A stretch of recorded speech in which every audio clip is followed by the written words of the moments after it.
Bonjour à tous, je suis Didier Mazier, je vous souhaite la bienvenue, je vous remercie pour votre fidélité à cette chaîne, pensez à vous abonner, pensez à abonner vos amis, activer les notifications et puis surtout partager ces vidéos sur les réseaux sociaux, notamment sur LinkedIn. Je pensais qu'on en aurait terminé avec nos problèmes de peau puisque nous avions fait le tour de la question des solutions à trouver pour atténuer des duvets qui auraient été photographiés de façon un petit peu trop précise, mais il peut y avoir d'autres problèmes. Si nous regardons la photo qui se trouve ici, eh bien vous constatez que vu à 29 ou 30%, il n'y a pas trop de problème. Mais si on la regarde à la taille réelle, eh bien est mis en évidence un problème que l'on pourrait de façon péjorative qualifier de peau de poulet. Nous allons voir comment régler ce problème de peau de poulet de la manière la plus rapide et puis surtout d'une façon qui reste réaliste. Alors mettons-nous au travail dès à présent. La première chose que nous allons faire, c'est de sélectionner la peau. Et pour cela, nous allons aller tout simplement dans le menu Sélection, plage de couleurs, et nous allons demander non pas des teintes, non pas des niveaux d'éclairage, mais la coloration de la peau. Et puis nous allons faire varier la tolérance de manière à être bien sûr de prendre le maximum de peau possible, notamment ici, là où il y a des tons qui sont un petit peu plus sombres.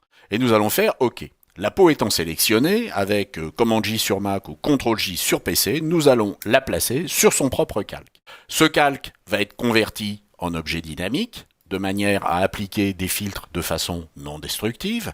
Et dans les filtres, nous allons commencer par appliquer un filtre de flou qui va être le flou par moyenne. C'est quelque chose qui doit être réglé en fonction, bien entendu, de votre image.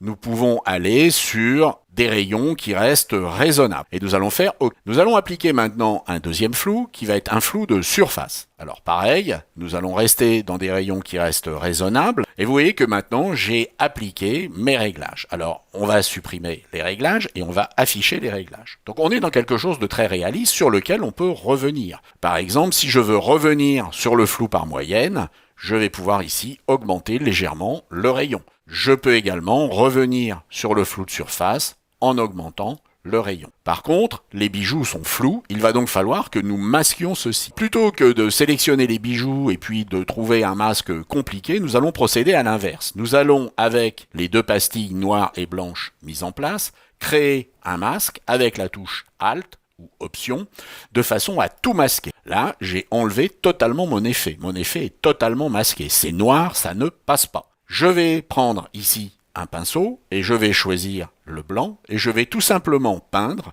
aux endroits où je veux appliquer mon effet, c'est-à-dire supprimer cet effet peau de poulet. Je vous rappelle qu'avec CTRL ou Option, vous pouvez modifier le diamètre et puis modifier également la dureté. Il vaut mieux avoir une dureté assez faible et ensuite je peux également travailler, si je le souhaite, sur l'opacité. Et là où je vais appliquer cette couleur blanche, je vais donc faire un trou dans le masque et mon effet va passer. Je peux le réduire.